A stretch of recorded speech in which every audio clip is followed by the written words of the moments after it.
Hello दोस्तों, welcome back my channel. आज हम आए हैं रस के चौथे वीडियो के साथ, जिसमें हम डिस्कस करेंगे हास्य रस के बारे में। तो स्टार्ट करते हैं इसकी परिभाषा से। जिस काव्य में विभाव, अनुभाव तथा संचारी भाव के संयोग से हास्य नामक स्थायी भाव।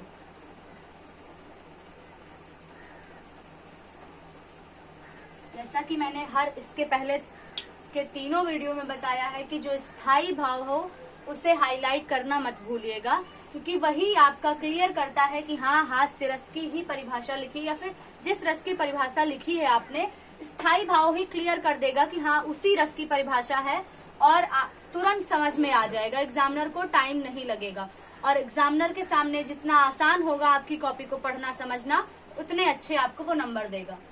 तो जिस काव्य में विभाव, अनुभव तथा संचारी भाव के संयोग से हास्य नामक स्थायी भाव उत्पन्न हो तो हास्य रस कहलाता है। अब इसको अगर जैसे उदाहरण दिया है, आपको पहचानना है कि इसमें हास्य रस है कि नहीं, तो उसके लिए आप कुछ चीजों पे विशेष ध्यान दीजिएगा कि जैसे उसमें वे किसी के वेशभूषा का ऐसा वर्णन है जिसको पढ़कर हंसी आए, फिर या किसी की बोली, किसी की चाल ढाल, इन सब चीजों के ऐसे वर्णन है जिसको पढ़कर हमको हंसी आए या फिर जिसे सुनकर हंसी आए, तो वो सब हास्य रस में होगा। तो अगर वेशभूषा से लेते तो सबसे पहले हम अपने चौथे एग्जाम्पल को देखते हैं, जो अक्सर किताबों में लिखा मिलता है लेकिन याद बहुत कम होता है। तो उसके लिए हमने अलग अलग 3 एग्जाम्पल और लिए हैं, वो आपको आसानी से याद हो सकेंगे। लेकिन इससे समझते हैं कि नाना वाहन नाना वेशा, बिहंसे शिव समाज निज देखा। मतलब बिहंसे शिव समाज निज देखा, यहाँ पे शिव जी की जो जाती है, बारात जाती है, जब वो अपनी बारात लेकर जाते हैं शादी करने के लिए, तो वहां का वर्णन दिया गया है। नाना वाहन नाना वेशा, मतलब विभिन्न प्रकार के वाहन है, विभिन्न प्रकार के वेश है। कौ मुखहीन, किसी का मुंह ही नहीं है, तो विपुल मुख काहू, किसी का बहुत बड़ा मुंह है। कौ का विपुल मुख काहू, बिनु पद कर कौ बहुपद बाहू। बिनु पद, किसी के पैर नहीं है तो किसी के हाथ नहीं है, तो किसी के बहुत बिनु पद कर कौ बहुपद बाहू, किसी के पैर हाथ नहीं है और किसी के बहुत बड़े बड़े पैर हैं, बहुत बड़े बड़े हाथ हैं। तो इसको पढ़कर, मतलब पढ़कर क्या, इसको अगर आप देखेंगे तो हंसी ज्यादा आएगी। तो वही चीज इसे लिख दिया गया है।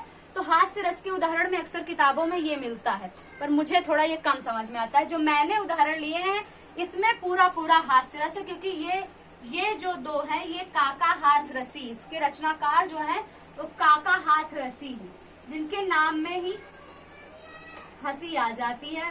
उनकी रचनाएं तो और अजीब है, पढ़कर हंसी ही आएंगी। काका हाथ रसी,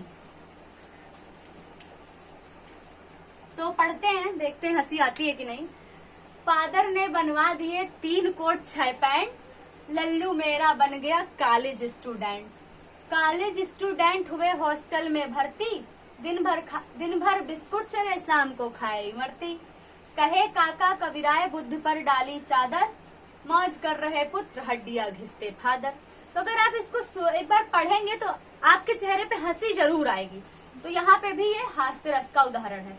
और दूसरा काका हाथ रसी का ही लिया उदाहरण, देखते हैं।